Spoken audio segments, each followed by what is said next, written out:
Everything perfect. Okay, he said that. Cool. So this is the elevator drivetrain that we have. Can you close the door? Oh, I mean, you can do it in the cutting room, right? So the reason why it's so noisy is because it's Sunday, and so there's regular classes here at ROBOLABS. So we have all of our students here, and so it's pretty noisy. And we'll show you, I guess, in a second. I'll walk around, and so you can see why there's so much noise. But essentially, we ended up mounting most of the progress on the elevator drivetrain. So this is the elevator drivetrain that we had yesterday. And like we said yesterday, we put the linear slide on the opposite sides of the drivetrain, and now it's mounted, and we have a gear ratio on it. We have a motor. We wired the robot so we can drive it around and show it off a little bit. And there's a catapult, and so Gilbert here is going to come and explain a little bit about the catapult. Gilbert here, you want to come, Gilbert? So Gilbert is a coach at ROBOLABS as well, and I'm going to be handing this over to him, and maybe Max, you can jump in as well whenever needed. So here you go, Gilbert. Okay, so this catapult's like pretty standard, especially compared to catapults from last season. It features this platform where the tri-balls can sit on. Let me demonstrate that real quick. Here we go. We have 3 stand-up forks that force the tri-ball into this particular position, with the sharpest corner being between these 2 stand-off forks, and one stand-up holding it against sort of a flat surface. So we can actually demonstrate, but the motor winds the catapult back in such a way that when the slip gear reaches a slipping point,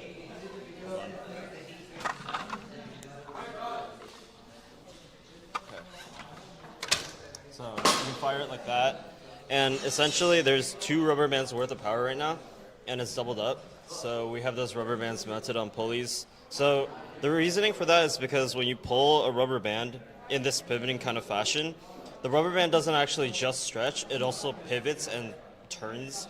So we have these pulleys on free spin screw joints so that the rubber bands are free to do that motion. And we also have, I don't know if you can see this. Can you see this? There's a gray rubber piece here that essentially allows the collision of the catapult with this crossbar to happen without dispersing too much of the force in heat and sound.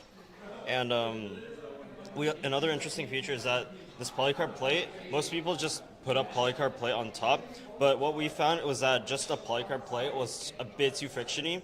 So when you would place a tri-ball in the match loading section of the match, it would just stick onto the polycarb.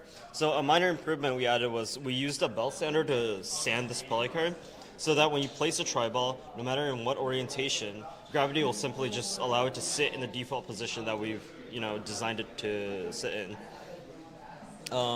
Another cool innovation, I guess, not necessarily unique to us, is this is a slip gear. You can't really see the slip gear right now, but it's the same one that we showed yesterday. Exactly.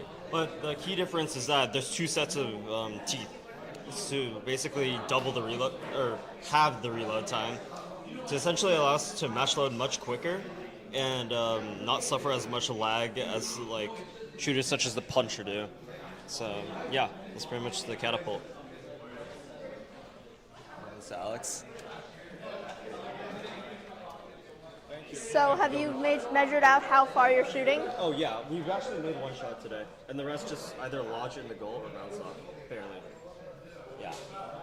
But you're getting crossfield from the loading area. Yep. Awesome. All right, thank you, Gilbert. Yep. How many shots can it take before it stalls out? Have you tested? Stalls out? We haven't actually tested it, but we can get well over 22. Like what we're giving. That's pretty much as many as you need, because those Well are all over your match 22. loads. Okay, so in the first part of the stream that we had an audio issue, and so whatever Sam and Richie were sharing, I don't think is there on the live stream. So if we want to maybe bring them back on, do you see them around? So if they can come back on, then we can have that on the record. So here, just stick around for a second. I'm gonna go find them. All right, he's going to find them while I stick around. Well, since I'm here and I'm curious, who's got a sizing tool for me? Somebody grab me a sizing tool, please. Because I'm going to go out on a limb and say that this looks a little taller than 18 inches to me. So that would potentially affect whether or not this robot in its current orientation would be legally allowed to play. All right, so Can you get me a sizing tool? a sizing tool? Yes, please. This is definitely over 18 inches tall. Oh yeah, we know that. So You already know? This is not a finished product, right, by any means. This is the progress that we have. We're not wrapping up the Ri3D until tomorrow, around 5 p.m. So we haven't, between now and then to make adjustments. And one of the ideas is to bring this down. So that will be taken care of. We're going to demo this in a second. But what I was saying is that at the beginning, this mic was muted because we don't have our tech in the back to troubleshoot that. And so I wanted to get the guys that were sharing earlier back on so that whatever they were saying about their puncher could be recorded. And so we'll have them back in a second. But now I guess what we can do is demonstrate this. So we need a driver, and then we're going to drive this around, maybe jump over the barrier and see what it can do. So we can bring a driver. Where's Drew? Drew, back. You're going to drive, right? Okay, in 5 minutes. So when you guys were up there, this mic was muted. No one told me. No one told me. And so what you were saying was not recorded. Okay. So this is your opportunity to share again. Now you probably can do it better because it was. So basically, it was muted. Okay. So now, yeah, you'll be more eloquent this time around. So bring it back on, and then you can demo again. Share what you said, so that is on the record. And so, what else was I saying at the opening? So. Well, I said hello and welcome. You can hold I'm it, Max yeah. and still Alex. So basically, your mic was working. My mic was working. Oh, so. Whatever you were saying was recorded, so people can at least hear half of the conversation. Not like you were saying much when these guys were being interviewed, but anyway, we can pretend that we're starting back again. So we're welcoming everyone, and we're saying that. Can I see chat? We're starting off with the robot that's a little bit less complete, but it was the puncher robot that Rishi and Sam have been working on. What do you mean it's not complete? I didn't say it wasn't complete. I said it was a little bit less complete in comparison to this robot. Do you have a hanging neck? I'm not worried about it. I'm just making a blatant observation, and you're being argumentative. So it's a good point. What we were saying is that we have two robots, and so this one is, like Max said, a little bit more complete in the sense that it has more systems. The other robot actually had a hanging mechanism, but you guys decided to take it off, right? So you'll explain it in a second. I'll give it to you in a second. He took it off because it couldn't handle the weight. Okay, so he'll explain it. He'll go more in depth into that. And so, so this is a robot that has a little bit more progress on. And what we were saying is that the main difference is this one has a catapult that Gilbert just demonstrated, and the one that these guys have has a puncher. And so we're trying to evaluate and assess, the pros and cons of each of them. You guys can see in the video. In the demo, you'll see, the slope at which the puncher is shooting versus the kata, which is angled down, and so also the power and the cycle time. The kata seems to be a little bit faster than the puncher, and so other than that, we mentioned that we added the linear slide on the opposite sides of the drive, and we'll demonstrate the hanging in a second.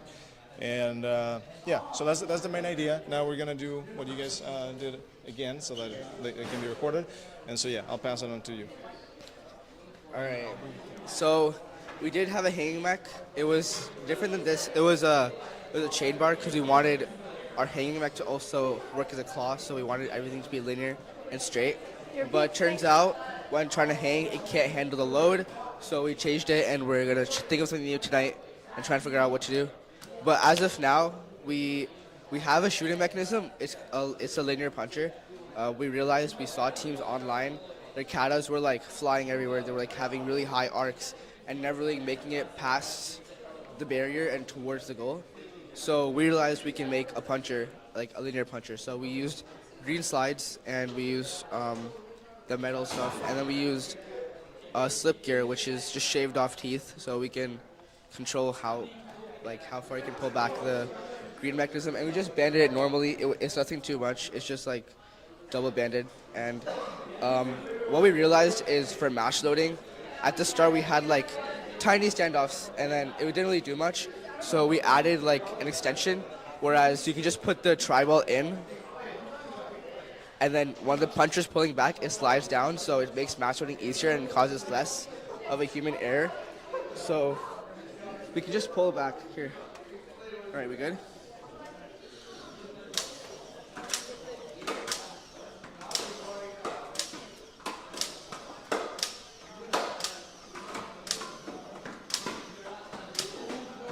All right. Okay, so as you can see, like it makes 3 out match of loading. 11 missed. Okay, because it's first of all, it's not tuned.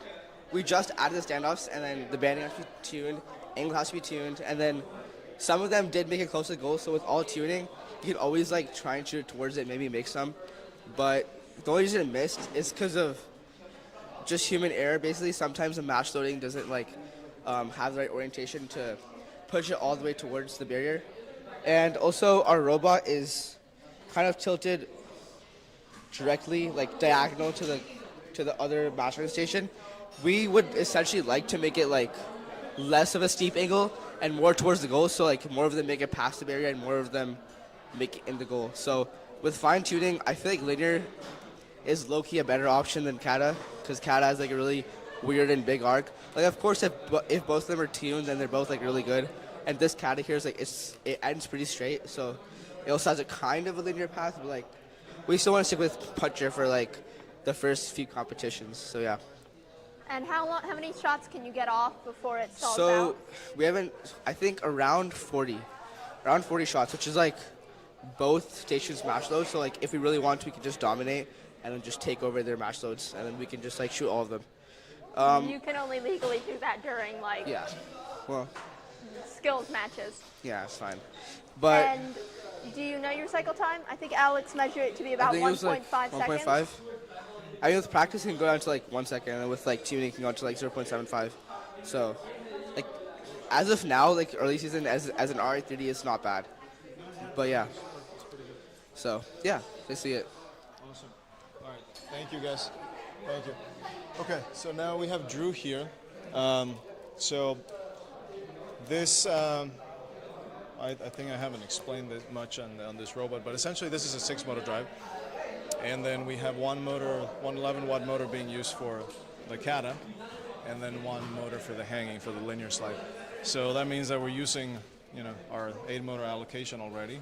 And one thing that this robot doesn't have yet is a way to scoop up the tri-balls from the field when it's driving around. So the idea is that the tri-balls will be loaded onto the catapult, as the match loads that is, but when it's on the field, we need a device that can load them onto the catapult. And so Drew is gonna show this pneumatic claw that he has with a wrist, and the idea is that it would do exactly that, load the tri-balls on the kata. So I'm gonna pass it on to him, and yeah, I'll bring you the camera, and then you can explain.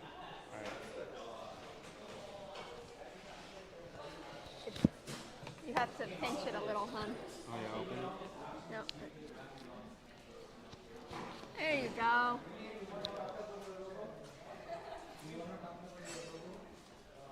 Down.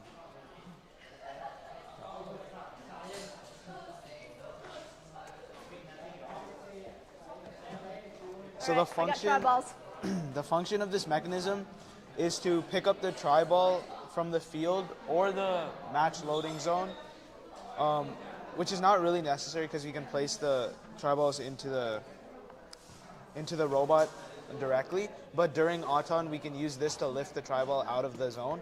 But see, we have a hinge right here. So essentially, once we start building this, Your hinge is not actually on the screen. this hinge right here, which will be placed on a C channel going from this side of the drive. Wait, here. Going from this side of the drive to this side of the drive. And then once this hinge is mounted onto there, then this claw can essentially have free rotation, free movement from this position to this position using the force of a piston. So a piston can actuate it backwards and actuate it forwards from a joint that can be placed around on this channel right here, as it's not being used for anything besides the lift. So as that piston actuates outwards, the claw can be deployed, which is outside of the 18-inch zone, and when it is up, it is in the 18-inch zone. So as it's deployed, a tri-ball can enter into the claw's range, which is stopped by these zip ties right here. It could be a better build with some mechanical, like actual hard stop, but the zip ties work well for now. And as we clamp on the disc using the power of 2 pistons to actuate it back and forth, each side, which are made to go simultaneously so we can have a smooth pickup. And as this claw, since it has power from 2 pistons, it can pick it up and grip it significantly better than even a hand, because even a hand could slip off the tri-ball pretty easily. And essentially, when the robot has grabbed the tri-ball, then on the hinge, using the power from the piston jointed up here, it can pull it, actuate it back into the catapult at this angle, and then drop it.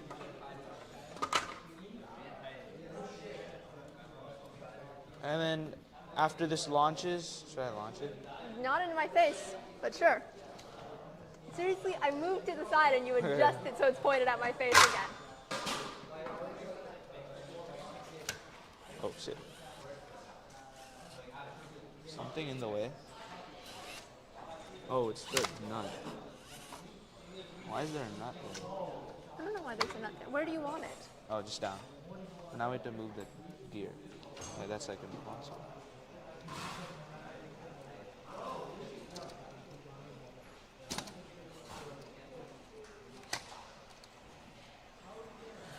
Okay, whatever, it's fine. You want to just turn it on? Yeah, sure. I mean, I think it's fine. So. Oh yeah, sure.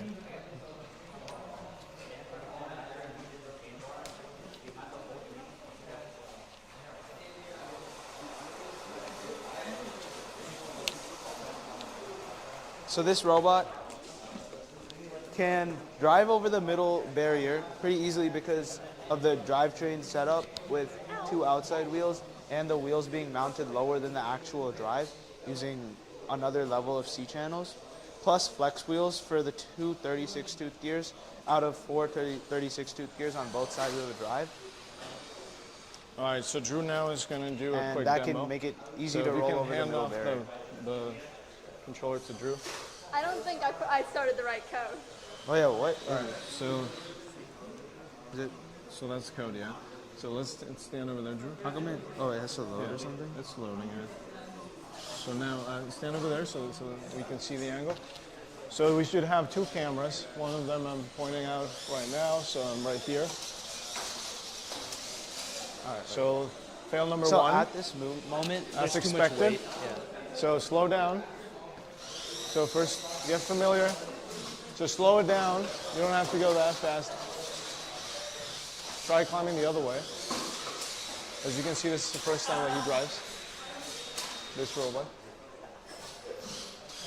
Awesome. So what are the odds of doing that? Bro.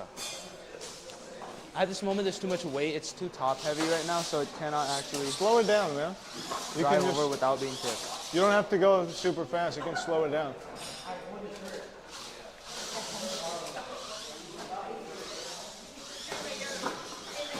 Oh yeah.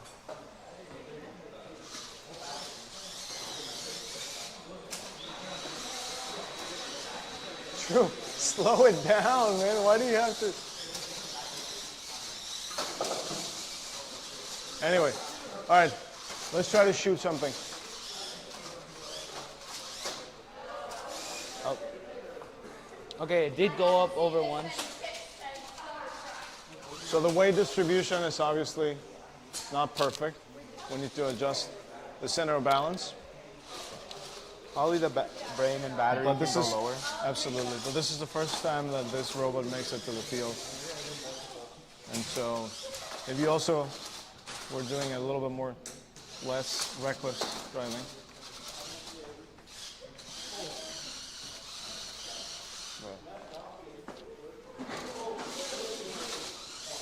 Okay, let's test the kata.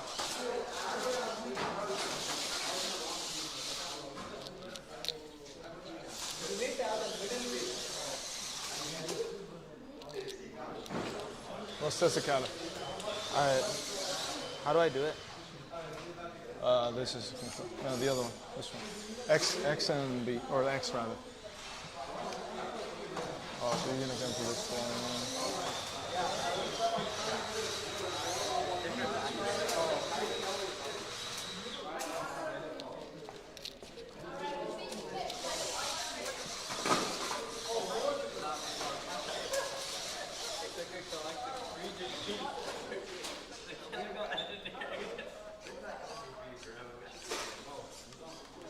So load it there. Load it there.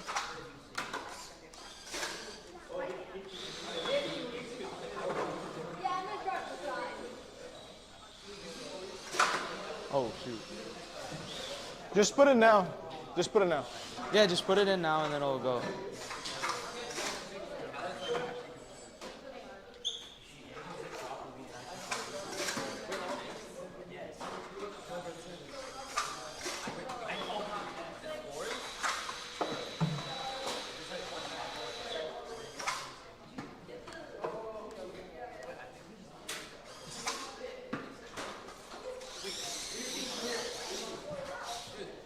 What? That is impressive. All right, let's try the hanging. So Arya, lock it. Come on. So he's deployed. Now it's gonna need some help. I don't think the clamping works so as of now. So in order to clamp it, it's gonna have to be manually clamped. And what we're testing. So you're gonna have to manually clamp it. I don't think the one-way door is there. Wait, can I try doing it like this? Yeah, it won't work. So. It's way too much, right? Tilt the Wait. robot. How does this even... It's supposed to clamp like this? I think so. You need to tilt the robot. There you go. Wait, are you sure it's like super Pretty sure. bad? Try lifting it.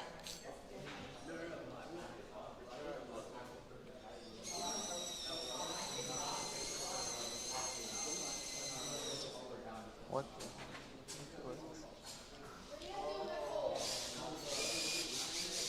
Oh, whoa.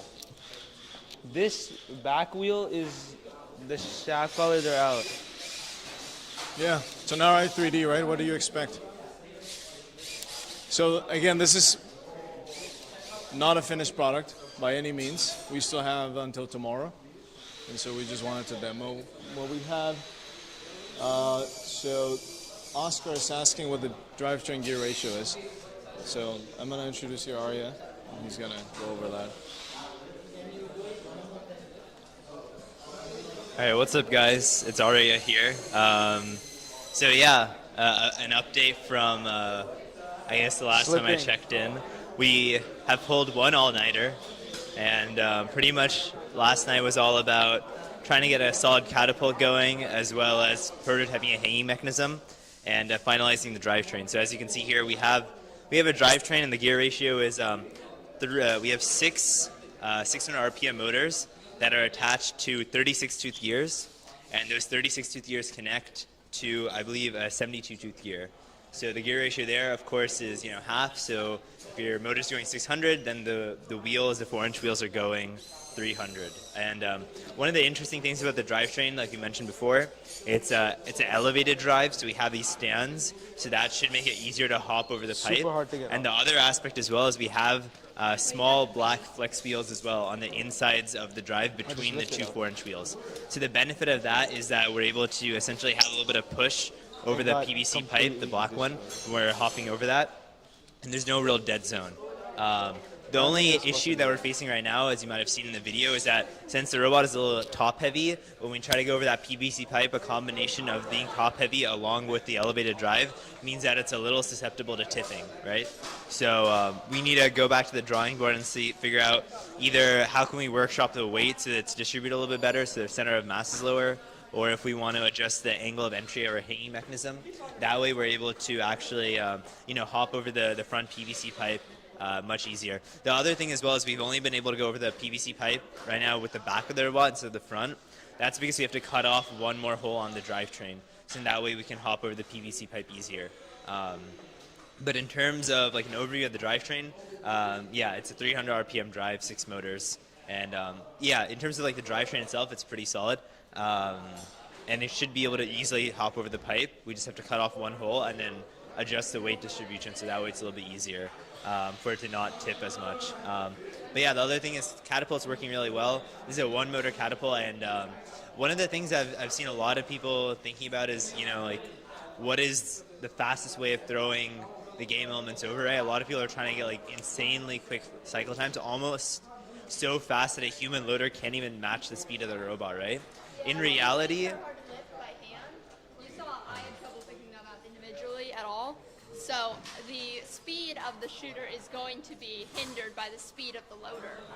right, yeah, so, even though in theory if you have like a 0.25 second cycle time, that's like perfect, right? That means you can do like all the game elements in like 8 seconds, right? In reality, that's not really how it works, right? Like in a match, even in skills, right? The human loader has a certain speed that they can load the game elements into. And the other aspect as well is, it's not necessarily a race to see who can throw all of the game elements over onto the field. What I might foresee happening in the tournament is that if you just throw all 22 over onto the field, now you have all 22 open on the field, and your opponent could essentially steal those and fire back to the other team, right? So it's not necessarily a race to get all 22 game elements onto the field. It's much more of how can I transfer my game elements from the mass shooting station into the goal and secure that all 22 go into the goal, right? It's not necessarily just a race to throw them onto the field, because then they can be stolen from the field. I think the ratio we have right here is really solid in terms of the speed that the kata is actually pulling back, as well as the angle of attack that we're shooting at. It's not stalling the motor at all, and it's I think this is a pretty balanced ratio. One of the other things we also tried with our catapult is that to make it so from the loading station we can throw across court, of course, but the other thing as well is if we go up to the black PVC pipe that divides the field, ideally you can also throw directly into the goal, right? So we've been playing around with the stopping angle for the catapult to make sure that can happen. But of course, like I mentioned before, it's an Ri3D, so a lot of tuning is still needed. We still have 24 hours, so I think we have a good jumping point to really, we have put down a lot of ideas on the board, and we've prototyped some of them, so now we can go back through and polish up a lot of the things that we've built. I think the part in particular I want to polish up the most is definitely the hanging mechanism. On YouTube and on the forum and stuff, I haven't really seen any robots that can really hang at all, like more than like an inch off the ground. So this itself is like a pretty big achievement. It's just that it's a little janky right now. So having some sort of more robust locking mechanism, right? That ideally you don't have to spend like 10, 15 seconds in a match lining up to hang, right? So it needs to just go in, lock, and pull out. So we need to tune that so that way it works. But those are the next steps. Hang. You got to B, which is I have one.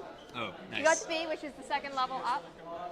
And although I will say you did damage the field elements, so you got to work on that locking mechanism so it doesn't scrape up the pole quite so much. Yeah, I think. Also, on your remark about speed for the catapult, yes, you're going to have to contend with the human loader on the one side, but on the opposite side, if somebody else has shot all of theirs over really early, then fielding and being able to shoot them back quickly is something you should keep in mind. Yeah, there's definitely a balance in terms of ratios, and all of the, this game is interesting because you basically have one subsystem that has to play multiple roles, right? Like, you could have the robot, you have to have the catapult, shoot from the loading station to the other side, but you also have the scenario where you maybe need to shoot directly into the goal, And also another scenario where you're just trying to throw it over onto the other side of the field, right? You're stealing your opponent's try balls. So, yeah, tuning all those so it works well is definitely something you have to work on. If it's Oscars, we answered it. We answered that. Yeah, we already answered that question, but it's 36 to 72. So you're cutting the 600 RPM in half, so we have a 300 RPM drive. So this robot uses exclusively the 11 watts. Yes, that's right. Yeah, we're not using any 5.5 watts on this robot. But we're using all 8 of our 11 watts that we're allowed to use. Right. Yeah, I think the 11 or the 5.5 watts are interesting. The thing is that you can't really dedicate them to one whole subsystem. Like you can't make a catapult, at least from our testing, that you can't have like a puncher, for example, that runs exclusively off of 5.5 watts. You really need that whole 11 watt motor to power something that's banded heavily. I think the 5.5 watts could be useful in scenarios maybe if you have like a roller intake where it's much less about torque and more just about like having some motion that manipulates and pushes the object in some way, but it's not really too power heavy, right? So yeah, at least on our robot, hanging mechanism needs a ton of torque, right? Catapult needs a ton of torque. So yeah, we haven't really found an implementation for the 5.5 watts. Although we did experiment using essentially a 5-motor drivetrain. So the way that would work, right, is you have 4 11-watt motors, and then you have one 5.5-watt motor on each side, right? So that adds up to like a 5-motor drivetrain. So we did mess around with that. It's really tricky to get the gear ratios working because let's say you have a 5.5-watt motor, right? That spins at 200 RPM. Your normal motors, the 11-watt ones, can spin at 100 RPM, 200 RPM, or 600 RPM. So if you have your 11-watt motor spinning at 600 RPM or 100 RPM, and you have your 5.5 watts spinning at 200 RPM, there's a little bit more gear ratio gymnastics you have to do to get it so it all lines up. But yeah, I'm sure there will be an implementation for them that someone comes up with.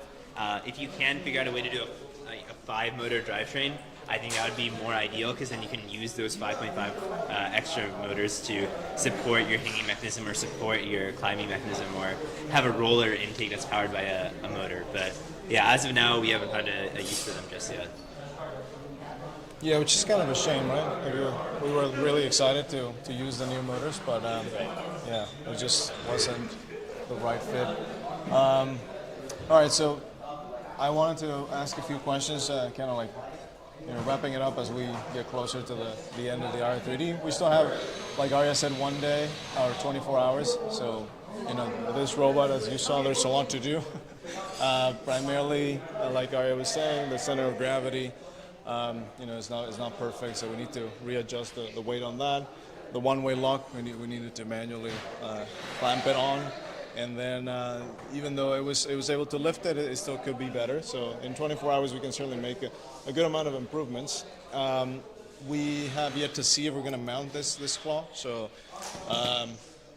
like both of you said, we're using all the motors already. So this is just exclusively a pneumatic claw.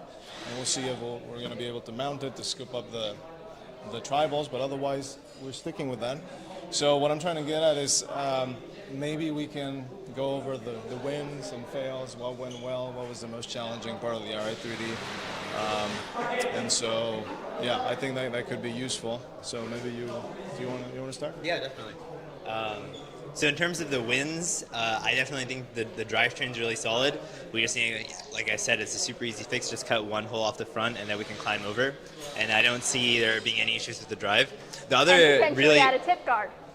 Yeah, well, that leads into the losses, but I think the other win for sure is the catapult. It's really well tuned, and I think definitely early season competitions for sure are going to be some permutation of the setup we have. One of the nice things about this catapult design as well is that it's super compact, and I think the angle that we're shooting at is really solid. So yeah, I'm really happy about the catapult. Some of the other wins, I guess, is that linear slide hanging mech. It has a ton of torque, and it is possible to get off the ground more than just like the 1 inch or 2 inches that we've seen in YouTube videos.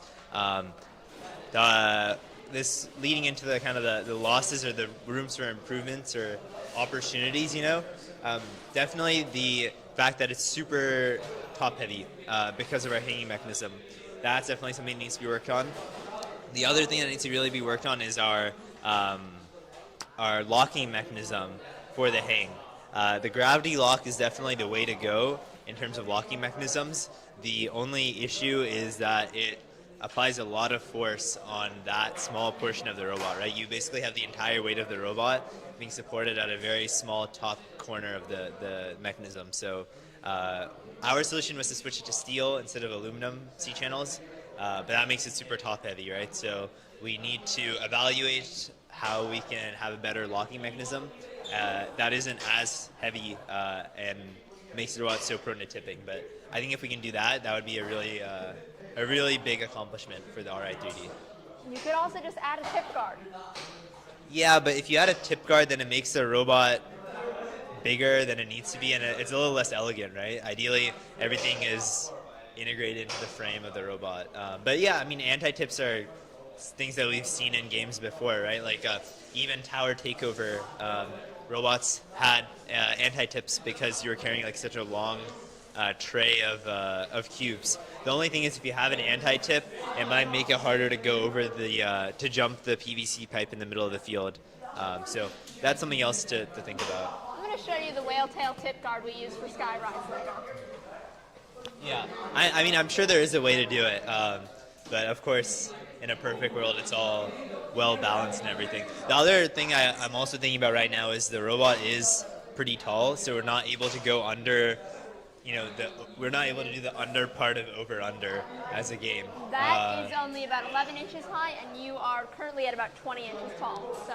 Right. So the workaround for that would be, me and Adith were talking about this earlier, but we were thinking if we could have the entire hanging mechanism, that triangle, if we could have it get on a pneumatic piston or something that's like compliant. So basically it's banded up, so it wants to pop up. But then if you drive through under the thing in a certain way where you drive under the bar with this part first, basically this whole triangle could like pop down. So in that way you could go under the PVC pipe, or sorry, go under the hanging bar and still be able to hang normally. It would just allow you to have flexibility.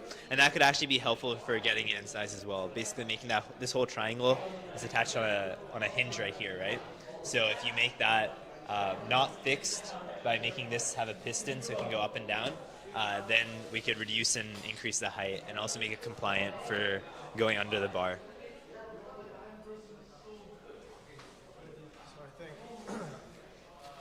I'm sure you were already covering this a little bit, Arya, but well, we can go over. We have about 10 minutes, so we can go over next steps. So what our plan is for the next 24 hours, what our objective was here, whether it was accomplished or not, and how we're doing this more to be transparent about the process and show behind the scenes. I think Sukrit just joined. Hello, Sukrit. Sukrit is asking about the kata ratio. Yeah, so the ratio we have on our catapult is we have the motor attached to a 12-tooth pinion, and that connects to a 36-tooth gear. And then that 36-tooth gear is then, it has another 36-tooth gear attached to it. And then, on the 36-tooth gear, the adjacent 36-tooth gear is attached to, I believe, a 72-tooth gear.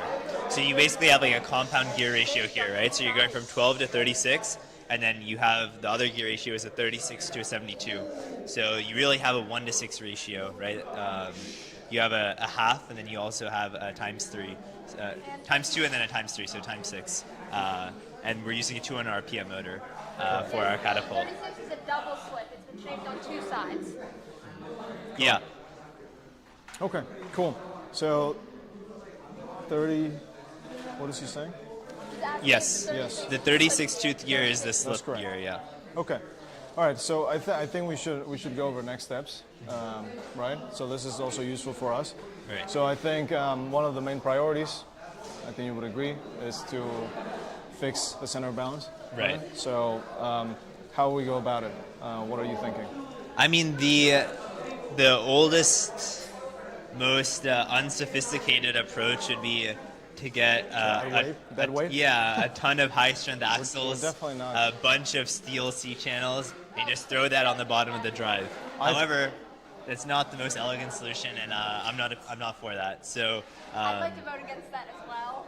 yeah, so the real solution here would be probably to find a more elegant contraption up here to lock onto the pipe.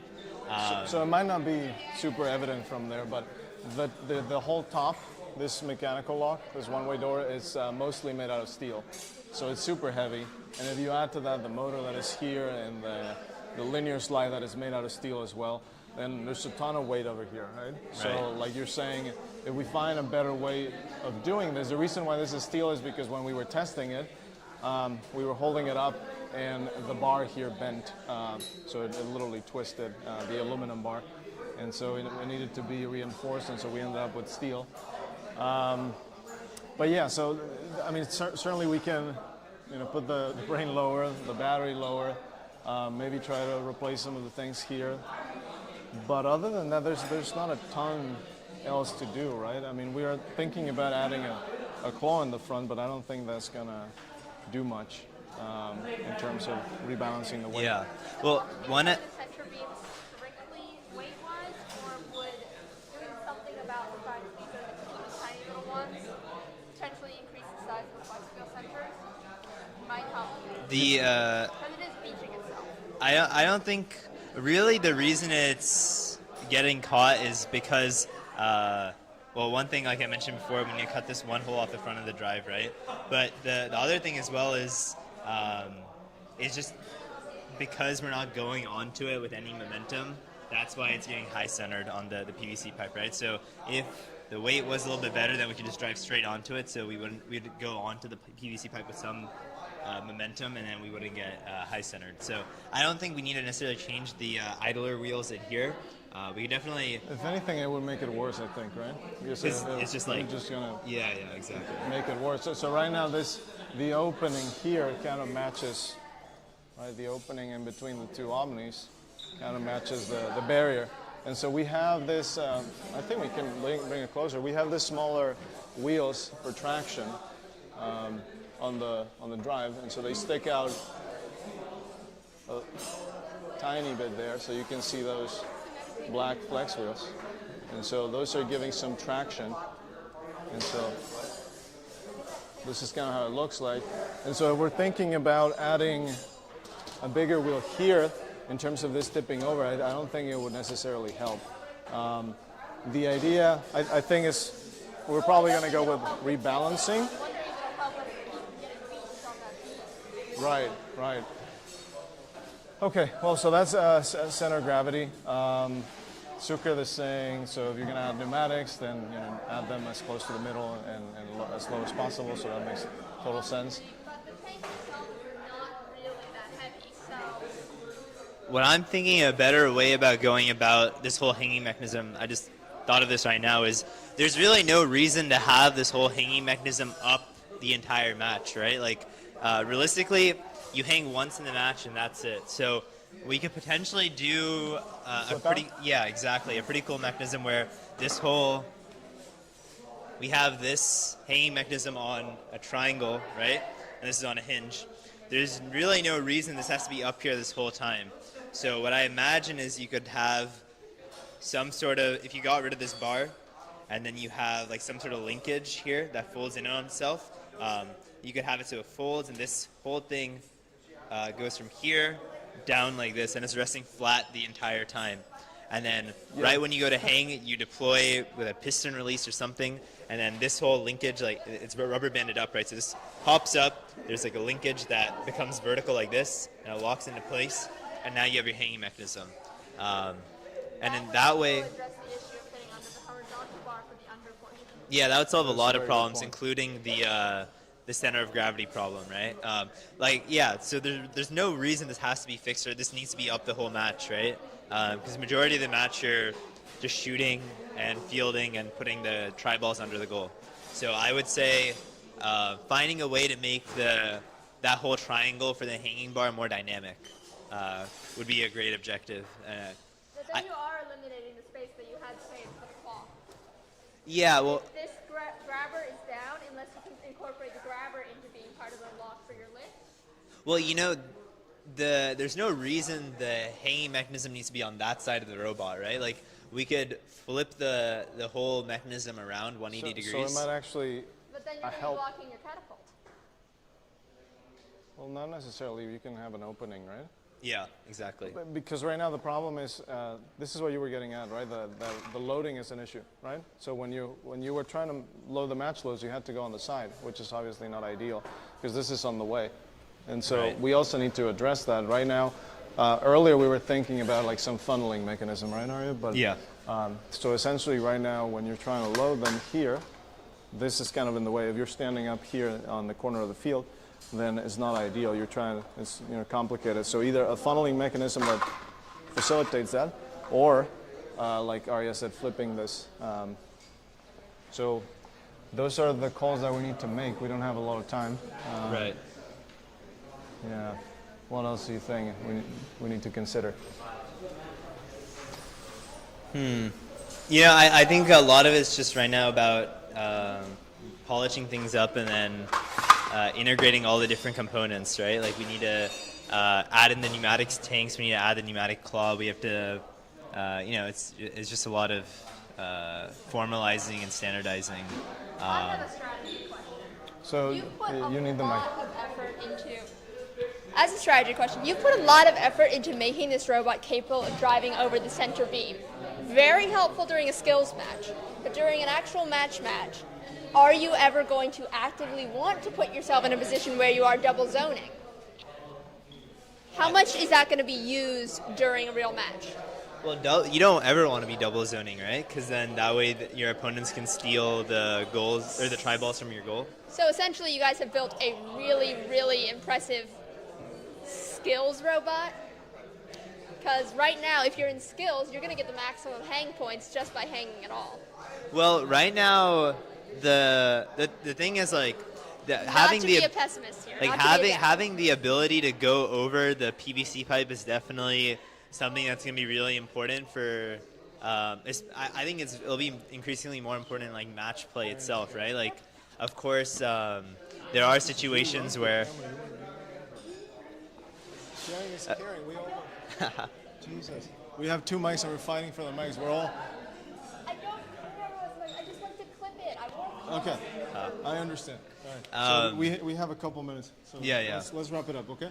So we all get to say bye. So basically, thank you so much, everyone, for tuning in, and we're really happy to do this to give some transparency into what the process looks like. I think it makes it much more authentic, right? Like there's, so many Ri3Ds, Ri1Ds that happen, and people post them on YouTube, and there's all these like compilations and things, right? But it's all after the fact, right? It's Totally. not. And by the way, you expect the video release of this, and it's probably going to be like that. We're going to, make sure that the robot looks the best possible way. But Of course. I mean that happens with all robots, right? Like. What you see on YouTube is not always what you see on the competition field. For better or for it worse. was messy, and as it should. This is not a finished product by any means. So when you saw it driving on the field, it was the first time it was coming to live, and it was tipping over. And this is really like Gen 0, right? It's Absolutely. really you can't even call it like a completed product or like even like a version 1, right? Yeah. But the whole point of this and doing it in this format is so we can bring more people into the process, have some transparency into the process, and then just make it more authentic than saying we did something in 3 days and then after the fact going and we're filming at like the perfect angle, so we like out of 10 attempts one of them work and then we have something, right? Like Absolutely. that way. Regardless, we'll probably do some of that, but that way you can also see the real engineering process and the real challenges everyone goes through as well as they're building a robot, which I don't think you get with any other robot reveals.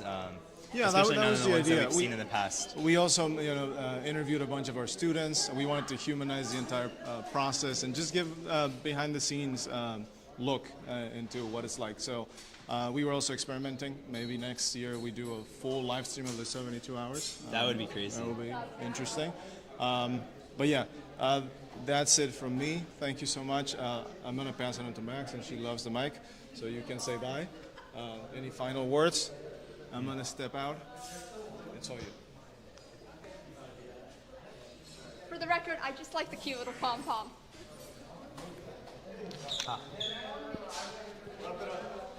And also for next year, let's buy a third mic. Yeah, we can get on that. Yeah, you have any thoughts? To answer Sukrit's question, no, I don't think there's going to be an all-nighter tonight. We're all a little bit... is there going to be? I mean, the robot needs to get finished, so who knows?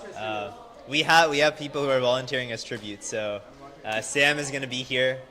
He's going to put the hours in. A lot of these kids just finished their finals and everything, right? So this is a great, this is after a whole semester of school and balancing all this stuff down. You can full send robotics for the next few months. So yeah, everyone's super enthusiastic. We're going to be, Ri3D, and then also all their competition robots are working on really great things. And we hope to share all of that with you guys at the competitions. So yeah, that's it for me. Thank you guys for tuning in, and hope to see you all at the competitions and future events. Yeah, and just to thank everyone, all our students who have been a part of the Ri3D process and in our program, and of course all of the coaches and mentors and staff we have here. Big shout out to Max and Alex. And Inian, he's been doing our tech work. Yeah, behind the scenes and all of that. So thank you all to everyone who's been a part of the process, and look forward to our robot reveal dropping soon. Thank you. Yes, thank you, Sam. Thank you, Rishi. Okay.